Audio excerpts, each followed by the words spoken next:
From the East and the West, you've heard others, but now you've tuned into the best. This is a Prime Wave Media production.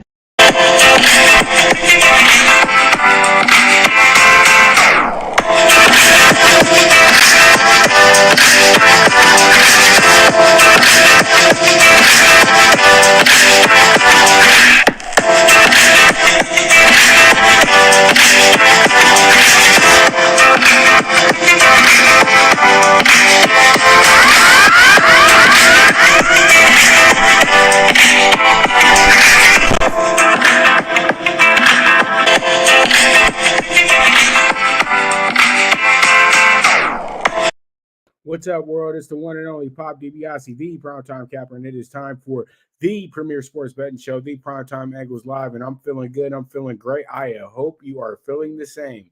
All right, so let's go ahead and see exactly what it do. Okay. And so pretty much let's go ahead and check this out real quick. We got the Astros last night, game 4, awesome performance last night. They had a 5-run inning that literally just went ahead and blew the whole game up last night. Christian Javier and a few other members of the bullpen went ahead and made history last night. They actually no-hit the Phillies. I was a little mad though last night because I felt like Javier should have had the opportunity to get the real no-hitter where he performs the no-hitter, where he gets these guys, where he gets the actual 27 outs that you got to get to get the official no-hitter. This was a team no-hitter. This is more common nowadays in the MLB, but man, I'm telling you, dude, nothing is better than watching a pitcher dominate a game and then be able to dominate that game. Now, he threw 97 pitches last night, and I think that played a factor into it, but if you're the Astros, why don't you tell yourself, we might wrap this thing up in the next 2 games, and I will say, you know what, if he's going to be available for Game 7, he's available for Game 7. Let him have the game of his life, dude, but it's all good. The no-hitter happened. He gets credit for it, and the 2 other pitchers that were a part of it as well, they get credit for it as well, too. The catcher had a great night last night, but he was just smoking last night, to be honest with you, and it was fun to watch. It was beautiful to watch. And this is why I love baseball. And I felt like baseball was the best sport of 2022 for me, at least, because baseball has been so good this year. You have had guys, you had Aaron Judge hit 62 home runs to break the American League record, which stood for 60 years. Then you had almost a Triple Crown winner as well, too. You had just very great moments. You had a Dodger team win 111 games. You had 4 teams win 100 games, even though one of them only got far, but still you had 4 teams win over 100 games. I think you had 5 to be exact. So, man, it's just was a great season all in all, and it's a great World Series, and I feel like everybody's catching on late. Now everybody wants to talk about the World Series after the no-hitter last night. I even heard one talking head say that, you know, Houston's getting themselves back in the series. Dude, Houston's the favorite. See, that's how out of touch people are with baseball right now. It doesn't matter. We're still in tune with what's going on in baseball, so it's all good. Great game last night. Javier and the bullpen take care of their business, and they move and they get ready for Game 5 tonight, which I am looking very much forward to.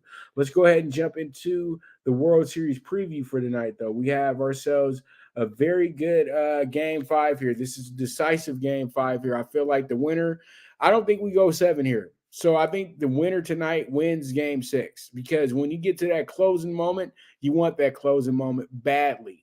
So I think that all in all, this should be a very, very good spot for the Astros, because I have the Astros winning the series in 6, and I'm going to stick to the Astros winning this series in 6. You know what I mean? I don't care. I'm sticking to them winning this series in 6. So I think the Astros tonight, they got Verlander, who absolutely has been getting blown up in the playoffs.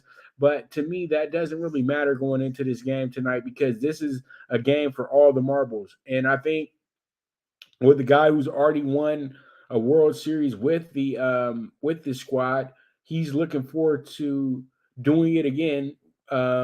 And it's crazy how he's pitched in 3 different decades. He pitched in the 2000s as a young pitcher, then he pitched in the 2010s as a veteran classic, legendary pitcher. Now he's just an old pitcher, but he still got a lot of good things going on. And I think that Justin Verlander is going to have himself one of those games where he'll have a game to remember, because this is on the road and this is going to be some big, big, big, big. This is a big game tonight. And Noah Syndergaard, the former Met, the man known as Thor, could steal the show tonight as well too. So this game should be much closer on the spread to me, but they have the Astros as a big, big favorite tonight, and rightfully so, because the Astros, honestly, a lot of us thought the Astros was going to sweep this series. The Phillies played really good. They played their best baseball at the right time to get into the playoffs. And they were able to draw Atlanta, a team that they have a detailed scouting report on. And then they drew a Padres team that was still high on the horse after beating their arch rival, the Dodgers. So I think the Phillies kind of fell into the playoffs a bit. And, beating the Cardinals was huge, because the Cardinals were good all season as well too, but they kind of just ran into some slippage there for the final series that they had. So they did beat probably the best teams that you could beat moving forward. They beat the 3 seed and they beat the 2 seed, but they didn't beat the Dodgers though. You know what I mean? And I think that I will stick to it. The Dodgers would have beat the Phillies. I'm sorry. They got the same type of pitching that the Astros do, and they would have been able to shut the Phillies down. The Phillies weren't going to hit 5 home runs off the Dodgers like they did against the Astros the other night. You know what I mean? So I think that all in all, I can't talk about that because the Dodgers didn't make it, but I still think that the Phillies, all in all, they had a good run, and they were going to always be a good competitive matchup for the Astros. But the Astros are just too good to not win this World Series this year.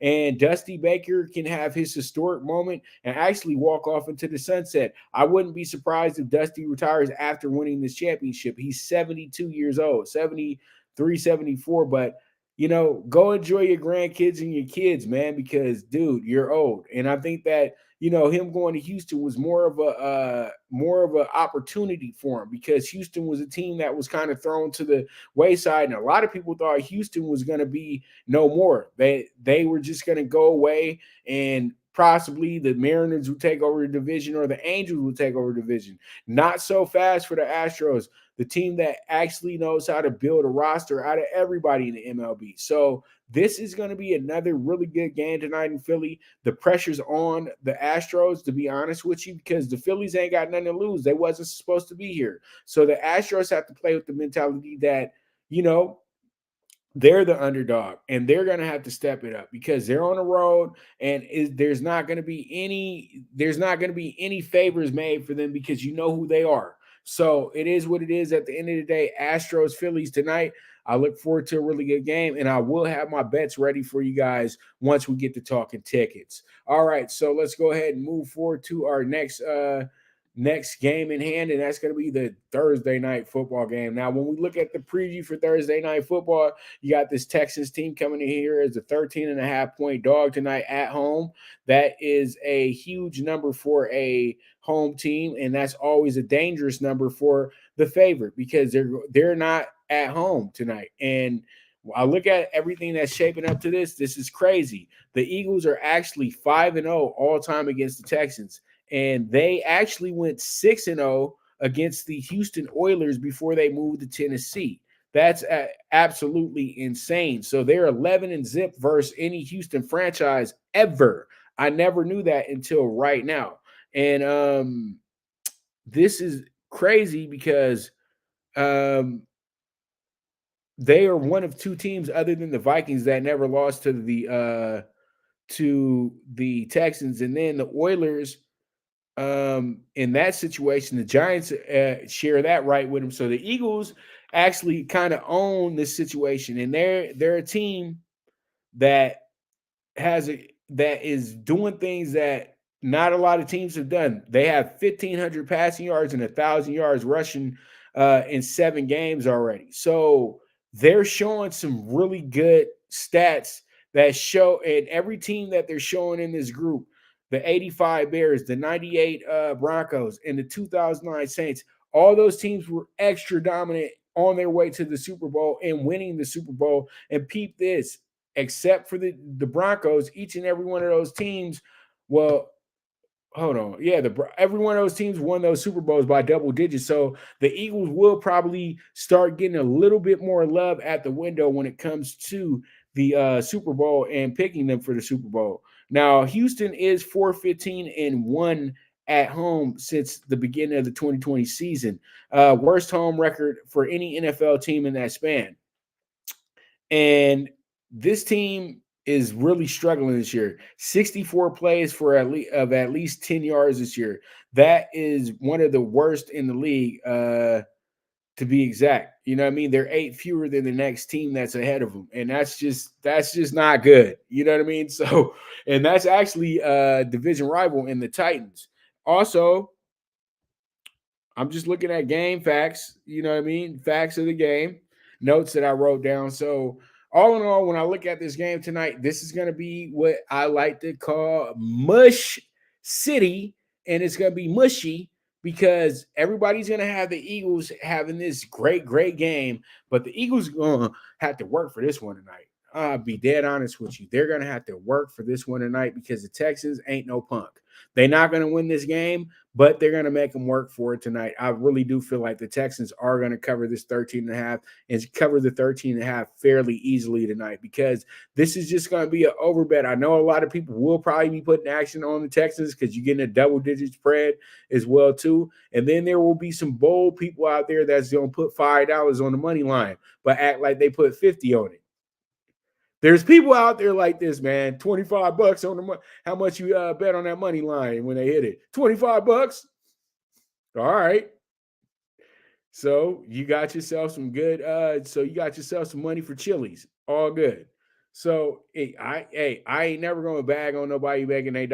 All right, but let's make sure that though if we're gonna be running these bets on these big dogs, we put a little something on the dog. You know what I mean? So there it is, Thursday night football preview. Eagles at the Texans.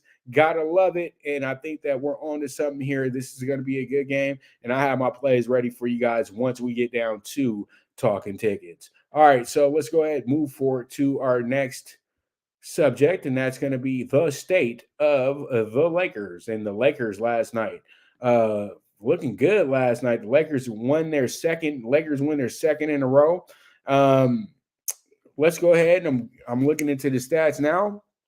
And the Lakers last night were very, very good in the first half. They had a 12-point lead, but they weren't that good in the second half.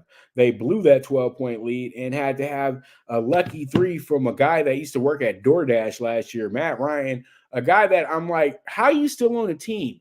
Well, they was like, well, his three-point game is off the hook, and there's like 100 other people that can hit a three-pointer. But last night, he showed why he's still on the roster for real, though, because the way that shot was set up, only really good sharpshooters can hit that shot. It was already a bad pass because it was a cross-court pass from sideline to sideline. It should have been picked off, but it wasn't. And Ryan avoided a double team as well, too, and wound up hitting a corner three, nothing but net. That was able to propel the Lakers to win that game 120-17 last night. But the Lakers in the second half did give up 67 points. And that is not good for a team that's trying to bank everything on their defense after giving up only 44 in the first half. Now, the Lakers, when I look at the stats from last night, they were able to keep things in check a bit. Zion had 27, had a big night.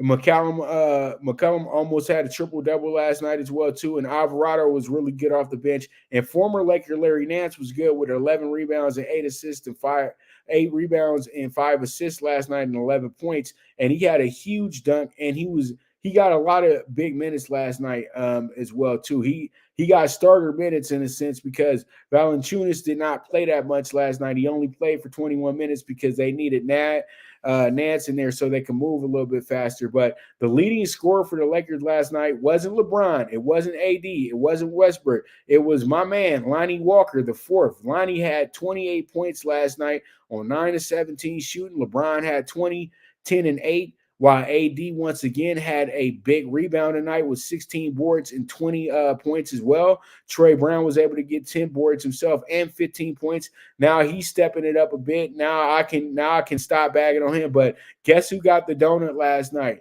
Pat Beverly. Why do we need to start Pat Beverly?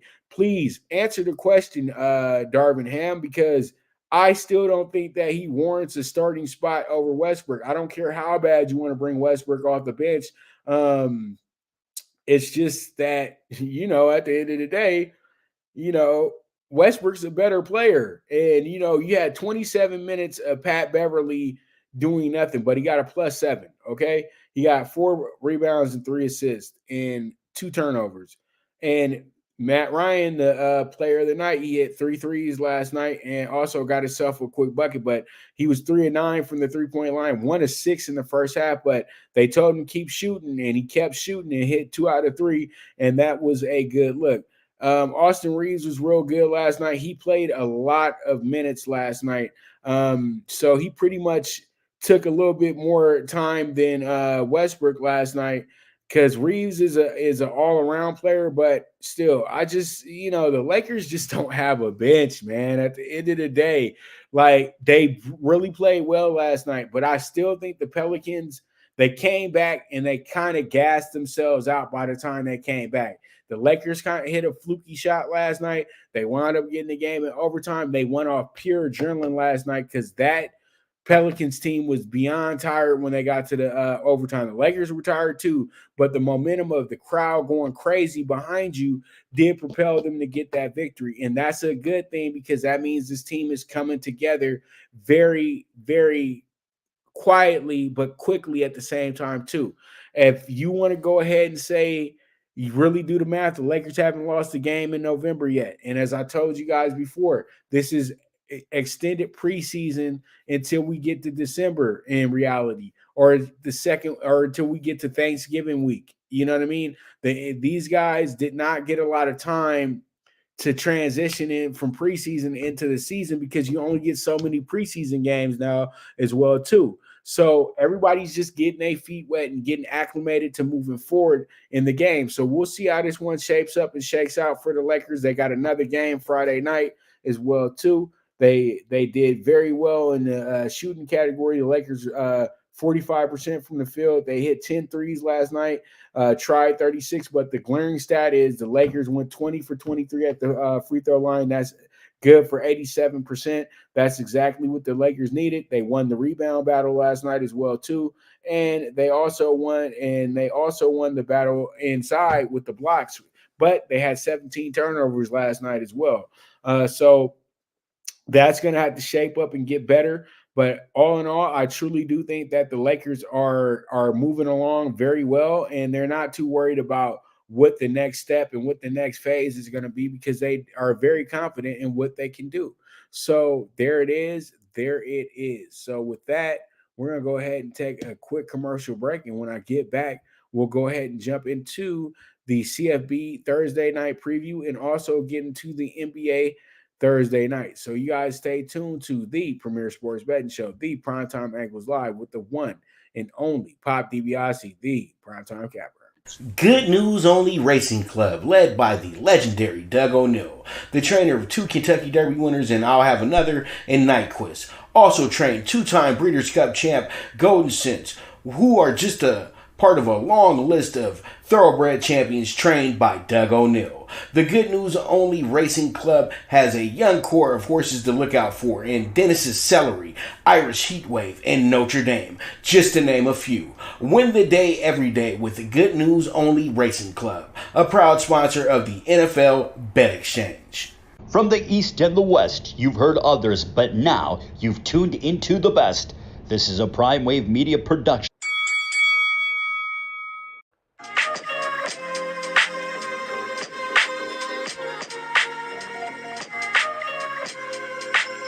Tune into Big Wave Boxing every week with a brand new guest, with the one and only Pop DiBiase, the Primetime Capper, getting the best boxing stories, best boxing angles, and the truth when it all comes down to the sweet science.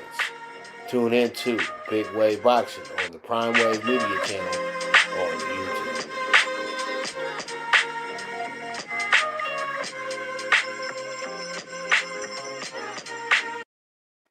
All right, we are back with the premier sports betting show, the Primetime Angles Live, with the one and only Pop DiBiase, the Primetime Capper. So let's jump into what we got going on in college football tonight. And it's CFB Thursday night preview. And you know we always love our Thursday nights in college football. So let's go ahead and jump into our first game, which is going to be a battle of two teams from the lovely state of Texas. We got UTEP, the team at the south of the border, and then we got Rice, a school that's very close to I want to say, is it close to Houston or Dallas? Somebody answer that question for me real quick if you're watching the show. Because I can't go back and forth and look on Wikipedia, but Rice is in a big city in the state of Texas, and it's the Stanford in a sense because the smart kids go to Rice. So UTEP, El Paso, a school that has been good to us this year in a sense. They've made some good money as well. I'm looking at their situation going into the game. They're 4-5, so that means this team hasn't really got a break this year. They're also looking to go ahead and get some get back with Rice as well too. Rice is a team that did not start off well this year, but they're playing much better football. When I'm looking at the against the spread, you do have a UTEP team right now that is 3-6 against the spread. 4-5 overall, but 3-6 against the spread. And then Rice is 5-3 against the spread this year, but with the 4-4 record. Now, when you look at the way that this game shapes up, you have a UTEP team that is looking to get themselves going a little bit because they have struggled from what I'm seeing here with UTEP as of late. They lost their last game to Middle Tennessee State by 11 and also lost to Louisiana Tech. This makes them 2-3 in the conference play. So they want to be better. You know what I mean? And I think that Rice is a good spot for them to get back where they need to get to. I'm looking at the way Rice is coming into this game. They're almost identical. But when you look at it, Rice has played a much better, much stronger schedule. And they did have a game that went down to the final moments with Houston as well, too. Got a big win over UAB as well. Then also came back around, got a nice win over Louisiana Tech where they had to eke that one out, but they just got destroyed by Charlotte. And Charlotte is one of the worst teams in their conference. Charlotte is 2-7 on the season. So it goes to show you that Rice is still not there yet because they gave up 56 points last week. Now, this to me calls for this game to be a much closer game on when it comes to the spread. But the spread itself, when I play college football game on PlayStation, I beat the boy on Georgia Tech game and I shut him down. That's what's up, Walter. What you call it? So UTEP 4-5, and then at Rice 4-4. So we got an over under of 47.5 here. This spread should be a pick 'em, but I like UTEP in this spot tonight. I think UTEP actually wins this game, and I will go ahead and already tell on myself I love the plus 160 money line on this spot tonight, and I got more bets on this game as well too once we get to talking tickets. So I do like where we're going to with this game tonight, and let's see how it goes. Let's see how it shakes out. Now we move forward to the Sun Belt game of the night, and that's going to be between Appalachian State and Coastal Carolina. Coastal Carolina coming into the game 7-1, Appalachian State 5-3 because they've played a tougher schedule this year. You have Appalachian actually the dog tonight. And let me take that back. I don't think that they're actually a +3. Let me go ahead and Appalachian's actually the favorite once again. Why wouldn't they be the favorite? Because they are seen as the best team in this conference. Had to correct this real quick. This is going to be Coastal being the dog tonight at home. So we got a road dog and we got a home dog tonight. But I do like Coastal in this spot to play some good defense tonight. Appalachian State is used to scoring a lot of points in most of these games. And last week they absolutely crushed Robert Morris 42-3. And then the week before that, they beat up on Georgia State 42-17.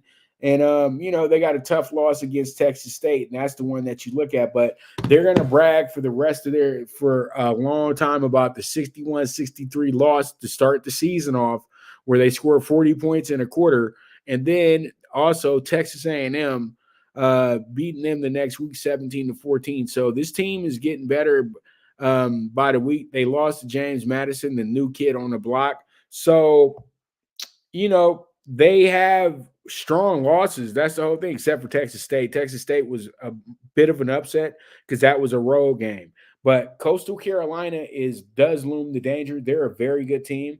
They're tough. They're tough. You know what I mean? They got smoked by Old Dominion, but that didn't matter to them because they came back the next week and beat a very good Marshall team. Marshall is beat Notre Dame earlier this year, but that glow kind of wore off. But when you look at their wins, they beat up Georgia Southern, got a good win over Georgia State, also beat Louisiana Monroe as well too. So they're doing pretty good, and this is all about conference standings. You know what I mean? These two teams are going at it, and they are both trying to be at the top of their conference as well too, because Sun Belt, believe it or not, has became a very strong conference quietly right now over adding, Old Dominion and adding back Southern Mississippi and teams like that. Now it brings a little bit more exposure from the conference because they took teams out of the Conference USA.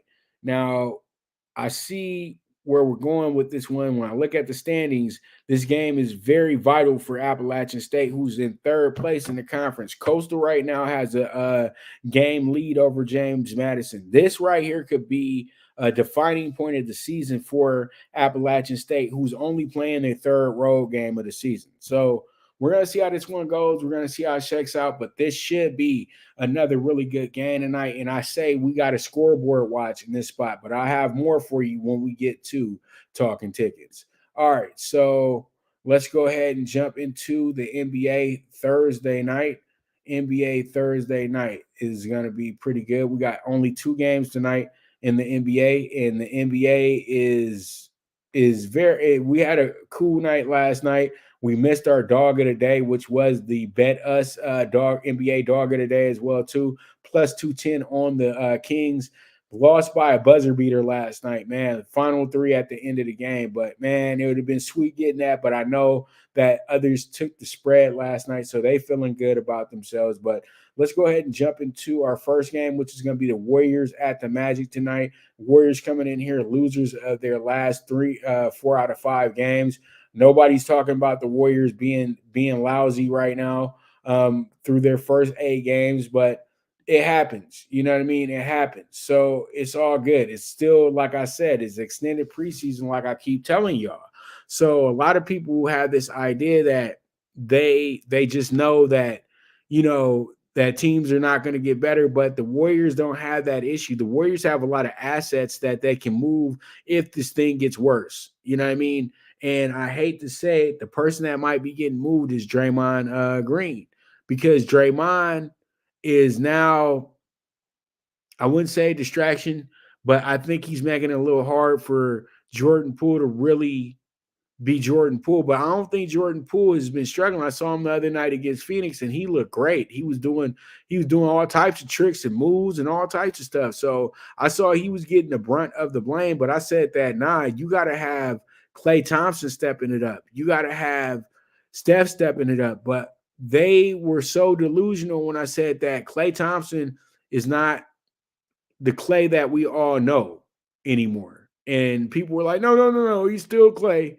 And then the other night when he was getting cooked by Jimmy Butler, all of a sudden he ain't the Klay that we remember, because the man had spent 2.5 years on the sideline with an injury that you really don't come back from and be great from.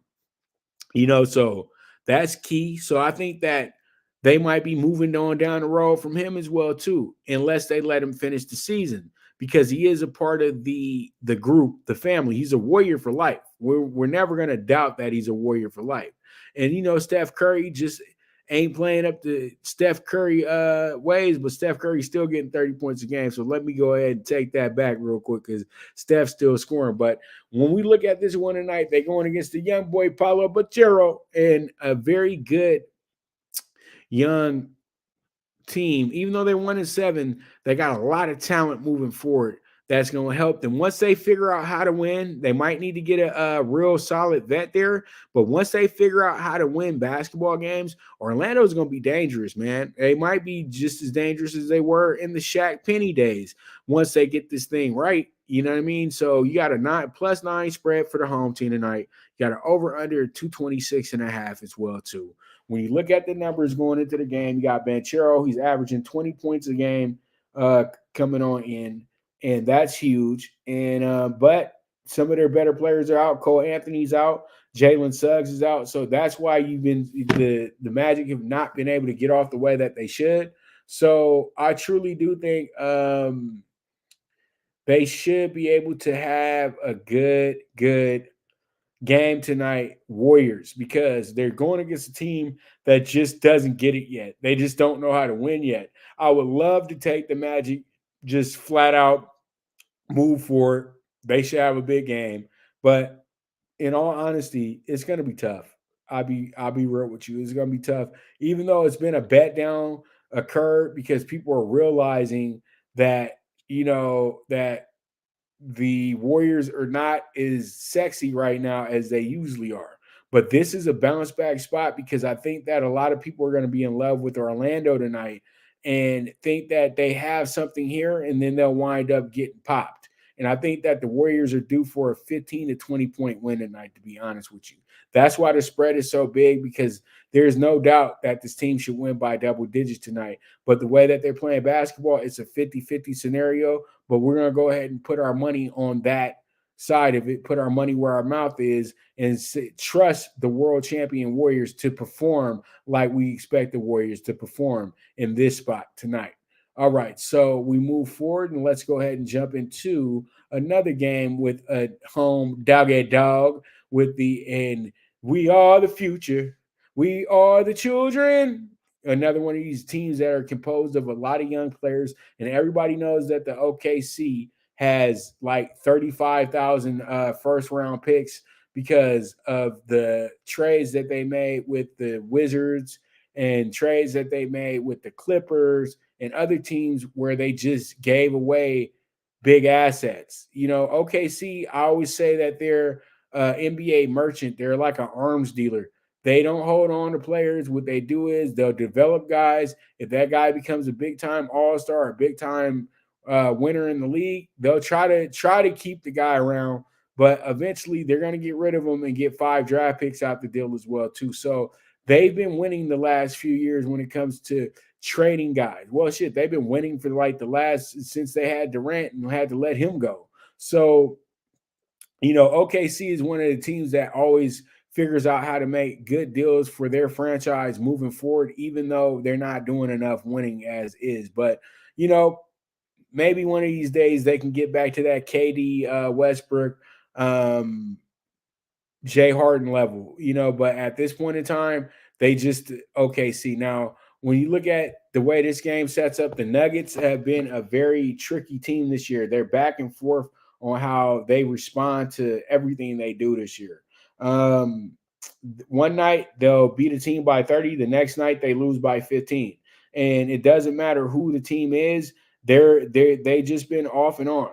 That they for every game they lose, they win 2 in a row from what I saw here in their first 7. So they lost their opener to Utah. They lost to Portland on the road as well, too. And then they lost to the Lakers the other night. So they've had all their losses on the road, but they've been absolutely great at home.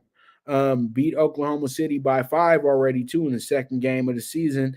Also was able to get an 11-point win over the Lakers. And then they played Utah twice in the deal.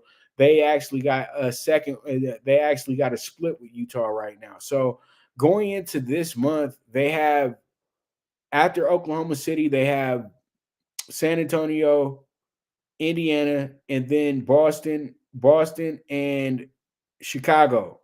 4 of those games are road games. Only one game is going to be at home. So they want to go ahead and get this thing right now, because they're going to have 5 out of 6 of their next games on the road in the next 13 days, in the next 10 days. So this is a game that they want to get before they get back home to play San Antonio on a back-to-back.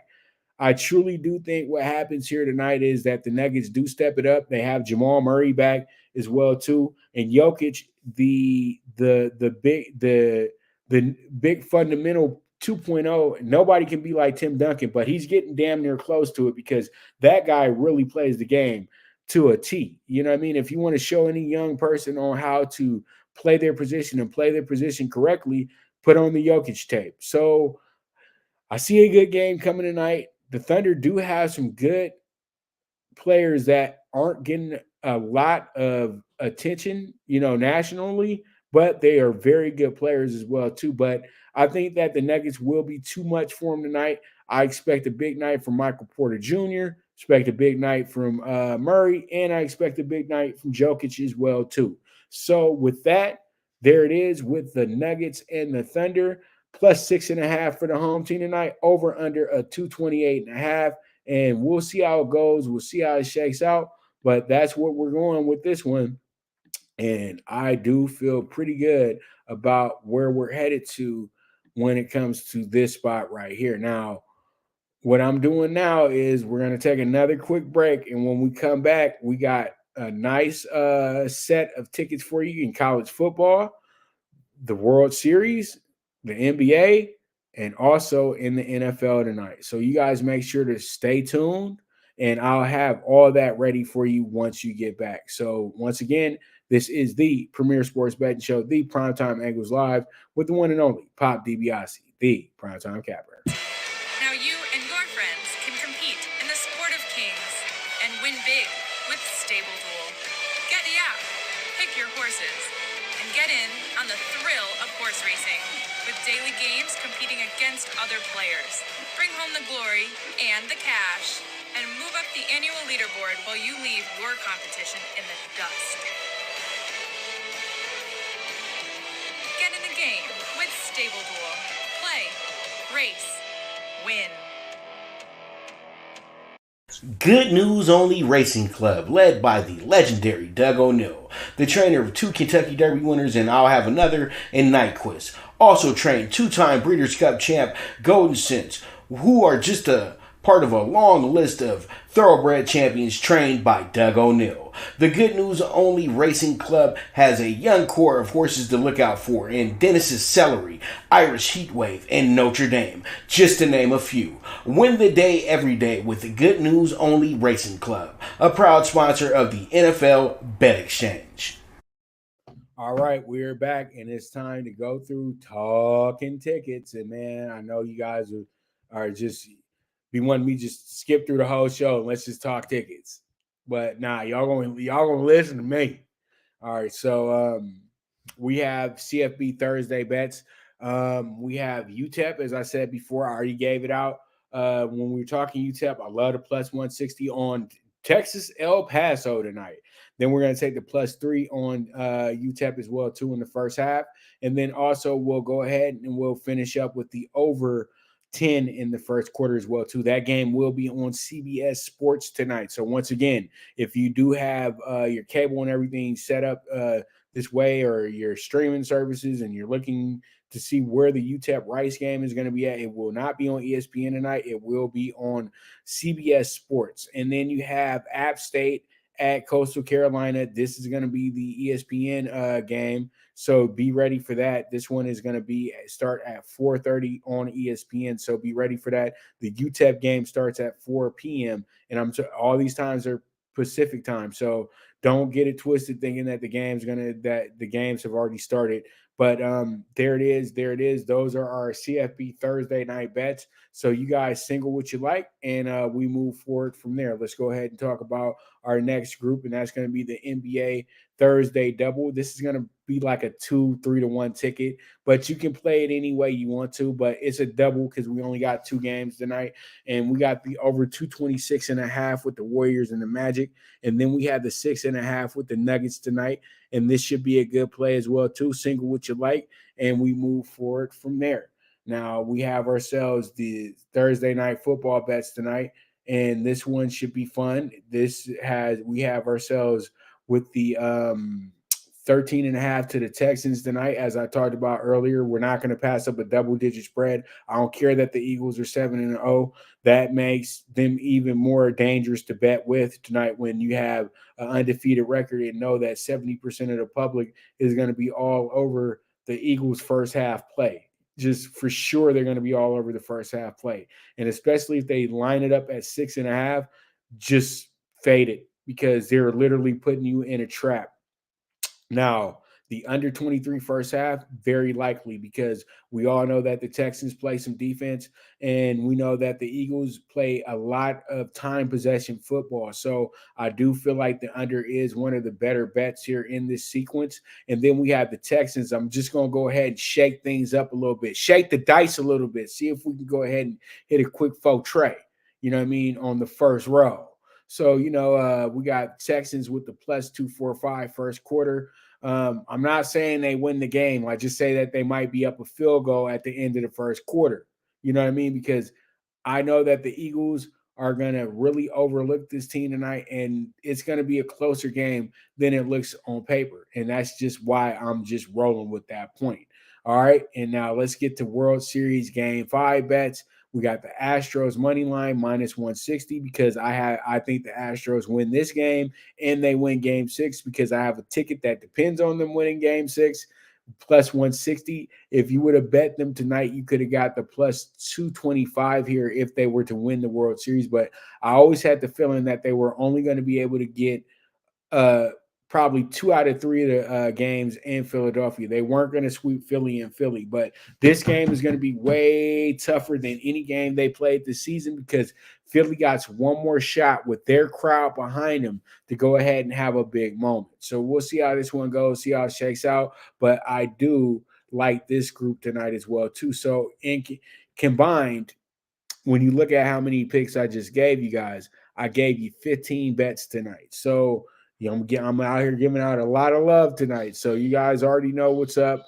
If you guys are interested in becoming exclusive clients, you guys can go ahead and hit me up on the Twitter, or you guys can email me at primewavemedia@yahoo.com to ask some more questions or to ask exactly how you go about being an exclusive client. We have the early bird special going as well too. So that means that if you sign up, you get the rest of the year and all of 2023 as well too. So join the movement, baby. You already know what time it is. PrimeTime Sports Investors. And you guys just keep following what I do. I'm going to keep making you guys just be like, damn, he got that. He's doing this and he's doing that. So, I got you covered on the sports world, the boxing world, the horse racing world. You guys just keep tuning in to your boy, the one and only Pop DBICD Primetime Capper. And you guys make sure that you keep tuning into the show because I'm going to be here every Monday through Friday as well, too. Even though I am going out of town for a few days, I will be still trying to make sure I get the show off for you guys as well, too. So you guys are the absolute best, and I look forward to seeing you tomorrow as well, too, as we go through our college football preview for the weekend as well, too. I'll unveil my conference bets list for you guys tomorrow since we got a full deck for Saturday, and we got some really good Friday games as well too. So you guys make sure to tune in for that. And once again, I thank you guys very much for tuning in. I also thank the boxers that I talked to earlier, Tito Mercado and Chubby Medina, for Sweet Science as well too. So I know I've been busy today and I keep being in your face with these lives and things like that, but that's the way it's supposed to be, right? And you guys can catch me in a bit on radio, on Voice America on the Mike Abadir show. I'll be talking Breeders' Cup, and also we'll be talking some baseball and football as well too. So you guys make sure to tune in for that. I'll go ahead and tweet out that link for you as well. So with that that's a wrap. And once again, as I always say, bet with your head, not with your heart. The movement is moving, and I am gone.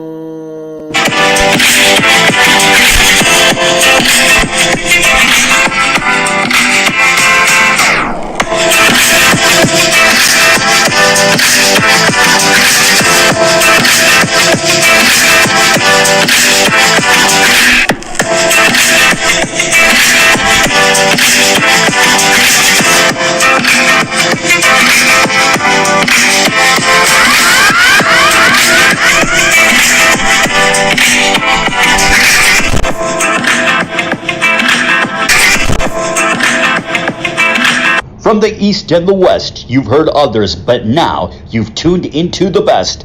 This is a Prime Wave Media production.